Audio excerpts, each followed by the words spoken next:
Hi students, hi friends. ఈ వీడియోలో మనం ఏపీపీఎస్సి గ్రూప్ 1 మెయిన్స్ ఎగ్జామ్ కోసం జనరల్ ఎస్సే టాపిక్ చెప్పుకుంటున్నాం. జనరల్ ఎస్సే అంటే వ్యాసం. ఈ వీడియోలో మనం కేంద్ర రాష్ట్ర సంబంధాలు ఎస్సే చెప్పుకుంటున్నాం. కేంద్ర రాష్ట్రాల మధ్య సంబంధాల గురించి ఈ వీడియోలో చెప్పుకుంటున్నాం. వీడియోలోకి వెళ్ళబోయే ముందు చిన్న రిక్వెస్ట్, దయచేసి నా ఛానల్ సబ్స్క్రైబ్ చేయండి, మీ ఫ్రెండ్స్కు షేర్ చేయండి, లైక్ చేయండి. నా ఛానల్ సక్సెస్కి మీ సహకారం ఎల్లప్పుడూ ఉంటుందని నేను ఆశిస్తున్నాను.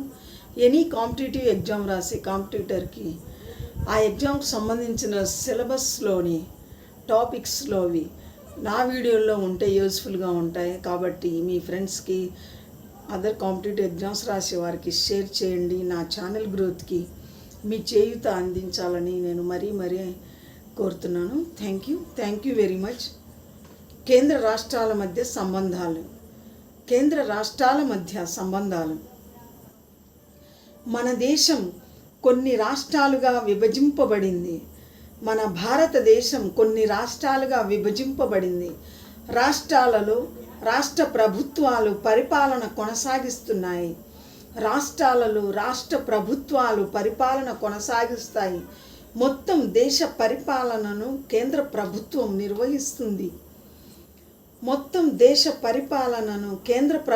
నిర్వహిస్తున్నది. దీనినే సమాఖ్య రాజ్యాంగ వ్యవస్థ అని పిలుస్తారు.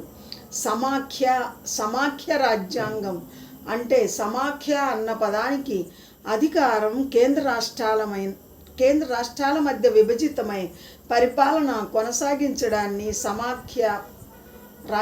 సమాఖ్య వ్యవస్థ అని అంటారు.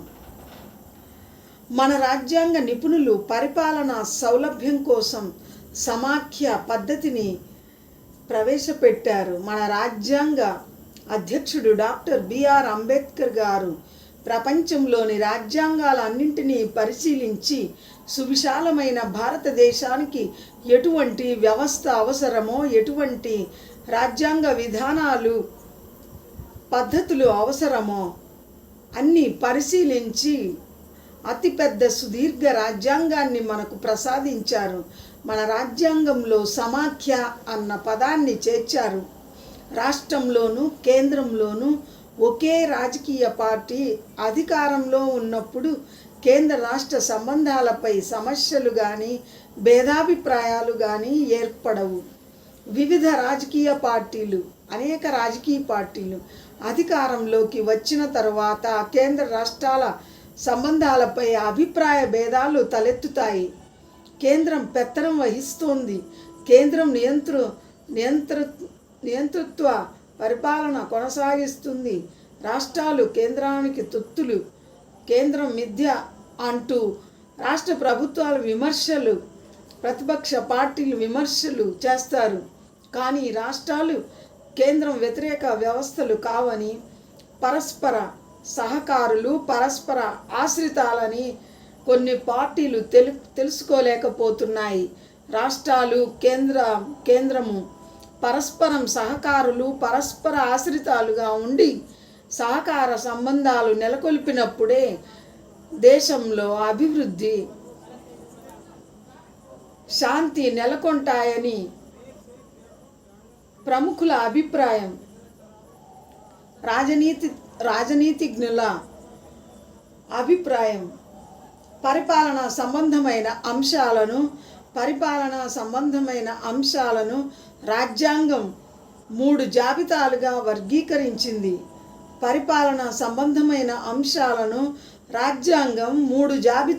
వర్గీకరించింది.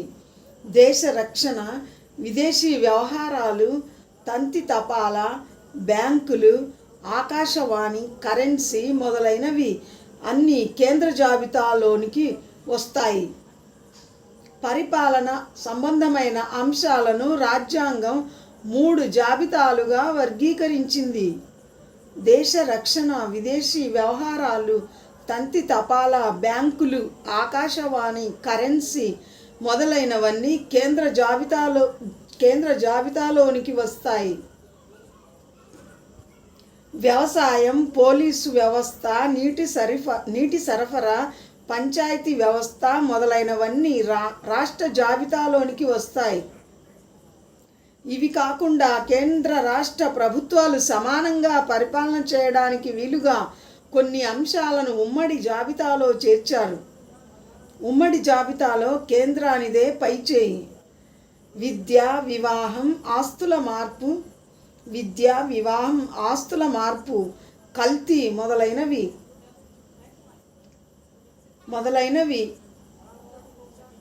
ఉమ్మడి జాబితాలోని అంశాలకు చెందుతాయి. కేంద్రం చేసిన చట్టాలకు వ్యతిరేకంగా రాష్ట్రాలు తమ కార్యనిర్వహణ అధికారాలను నిర్వహించడానికి వీలు లేదు. శాసనసభ ఆమోదించిన బిల్లును గవర్నర్ వ్యతిరేకిస్తే దానిని రాష్ట్రపతి అభిప్రాయానికి పంపించవచ్చు.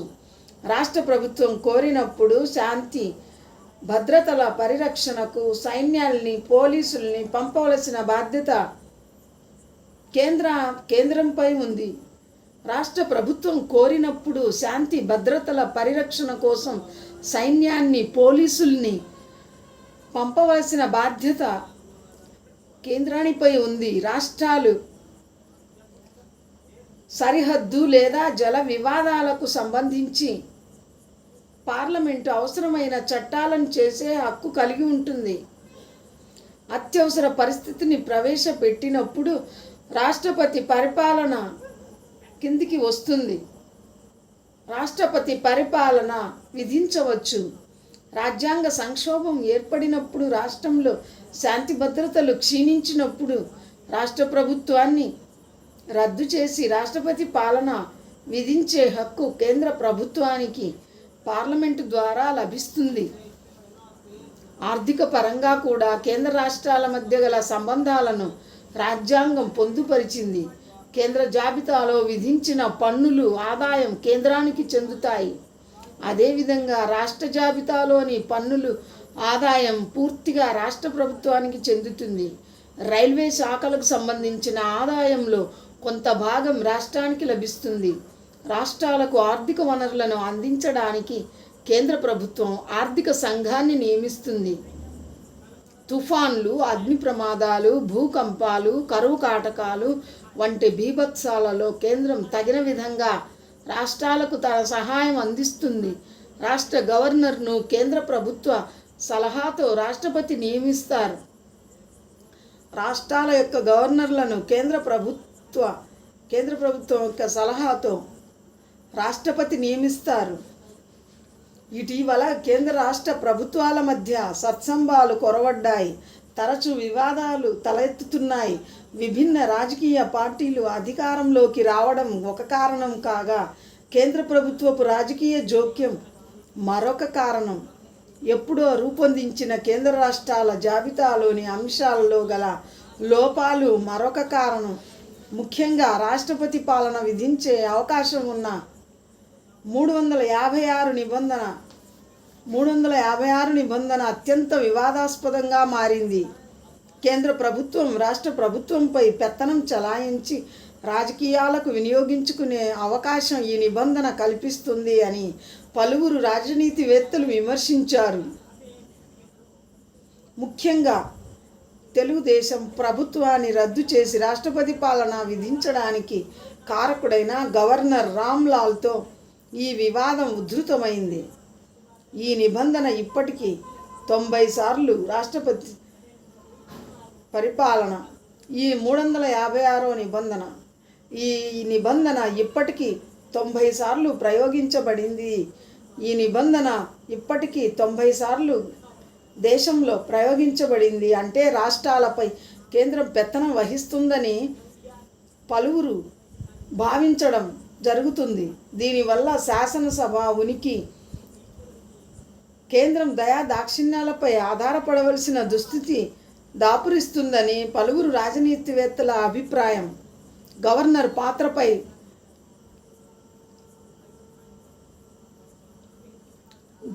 పాత్రపై చర్చలు మొదలయ్యాయి. రాష్ట్రాల ఆదాయ వనరులు చాలా స్వల్పమై కేంద్రంపై ఆధారపడవలసి వస్తున్నది. కేంద్ర రాష్ట్రాల్లో అమల్లో గల సంక్షేమ పథకాలకు కేంద్రం సబ్సిడీ ఇవ్వడంపై భిన్నాభిప్రాయాలు వ్యక్తమవుతున్నాయి. కేంద్రం ఆదాయంలో సమాన వాటా రావాలని రాష్ట్ర ప్రభుత్వాలు వాదిస్తున్నాయి.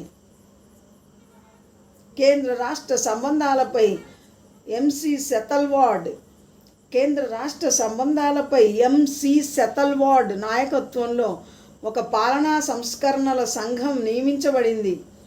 ఆ తర్వాత రాజమన్నార్ సంఘం కొన్ని సూచనలు చేసింది. అకాలీదళ్ ఆనందపూర్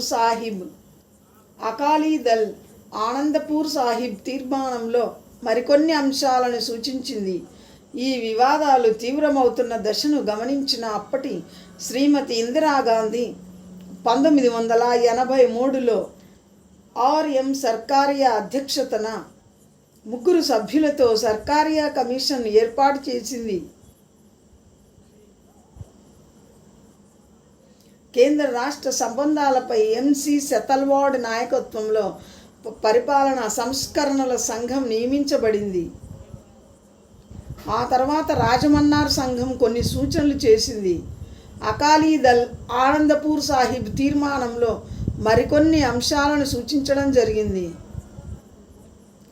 ఈ వివాదాలు తీవ్రతరం అవుతున్న దశను గమనించిన అప్పటి ప్రధాని శ్రీమతి ఇందిరాగాంధీ 1983లో ఆర్ఎం సర్కారియా అధ్యక్షతన 3 సభ్యులతో సర్కారియా కమిషన్ను ఏర్పాటు చేసింది. సర్కారియా కమిషను కొన్ని ముఖ్యమైన సూచనలు చేసింది. 1. వ్యాపార ప్రకటన. దూరదర్శన్, రైల్వే ఆదాయాలలో రాష్ట్రాలకు వాటా ఇవ్వాలి. బ్యాంకుల నుంచి 1 సంవత్సరానికి అప్పు తీసుకునే హక్కు రాష్ట్రాలకు ఉండాలి. కేంద్రం మంజూరు చేసిన నిధుల్ని దుర్వినియోగపరిస్తే రాష్ట్రాలపై కఠిన చర్య తీసుకోవాలి.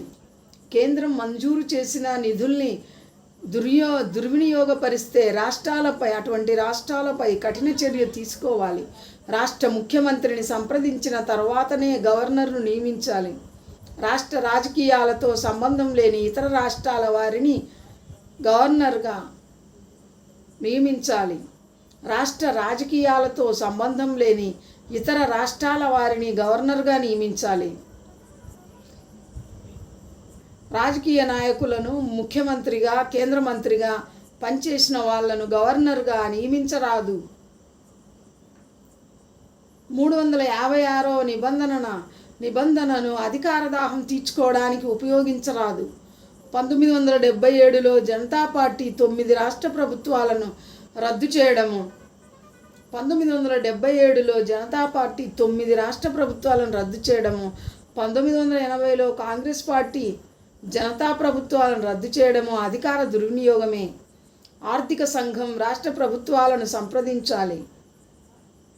ఆర్థిక సంఘం రాష్ట్ర ప్రభుత్వాలను సంప్రదించి బడ్జెట్ తయారు చేయాలి. కేంద్ర రాష్ట్ర ప్రభుత్వాలకు అనుసంధానంగా అంతర్ ప్రభుత్వ సమితిని ఏర్పాటు చేయాలి. కేంద్ర రాష్ట్ర ప్రభుత్వాలకు అనుసంధానంగా అంతర్ ప్రభుత్వ సమితిని ఏర్పాటు చేయాలి. శ్రీమతి ఇందిరాగాంధీ 1983లో ఆర్ఎం సర్కారియా అధ్యక్షతన 3 సభ్యులతో కూడిన సర్కారియా కమిషన్ను ఏర్పాటు చేశారు. ఆ కమిషన్ సూచించిన వాటిలో ముఖ్యమైనవి: వ్యాపార ప్రకటన, దూరదర్శన్, రైల్వే ఆదాయాలలో రాష్ట్రాలకు వాటా ఇవ్వాలి. బ్యాంకుల నుంచి 1 సంవత్సరానికి అప్పు తీసుకునే హక్కు రాష్ట్రాలకు ఉండాలి. కేంద్రం మంజూరు చేసిన నిధుల్ని దుర్వినియోగపరిస్తే అటువంటి రాష్ట్రాలపై కఠిన చర్య తీసుకోవాలి. రాష్ట్ర ముఖ్యమంత్రిని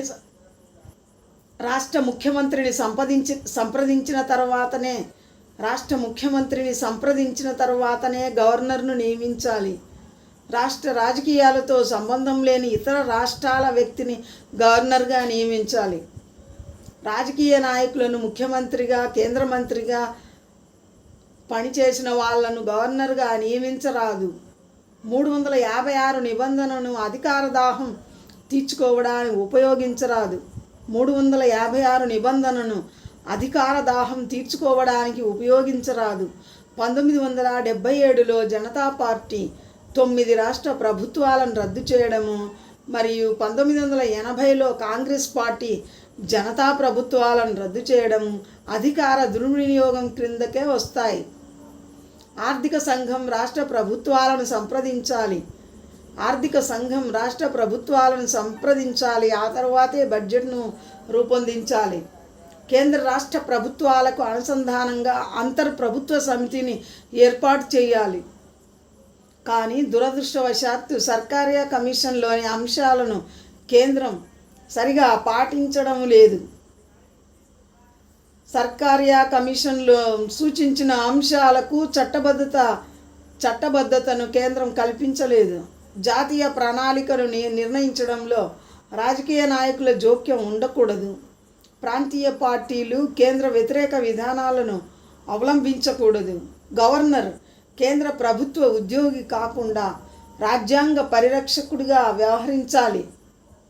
కేంద్రం సుస్థిరంగా పటిష్టంగా కొనసాగాలంటే రాష్ట్రాలు సుస్థిరంగా పటిష్టంగా ఉండాలి. కేంద్రం సహకారం లేకుండా రాష్ట్రాలు సమర్థవంతమైన పరిపాలనను అందించలేవు. కేంద్ర రాష్ట్ర ప్రభుత్వాలు పరస్పరం సహకార భావనతో వ్యవహరించాలి. రాజకీయ ఎన్నికల ప్రయోజనాల కోసం పనిచేస్తే రాజ్యాంగ వ్యవస్థనే అవహేళనకు గురవుతుంది. కాబట్టి కేంద్రము రాష్ట్ర ప్రభుత్వాలు పరస్పరం సహకార భావనతో స్నేహభావంతో పరిపాలనను కొనసాగించినప్పుడు దేశంలో రాష్ట్రంలో సుభిక్షమైన పరిపాలనను సమర్థవంతమైన పరిపాలనను అందించవచ్చు అని పలువురు రాజనీతివేత్తల ప్రముఖుల అభిప్రాయం. Thank you students. Thank you very much.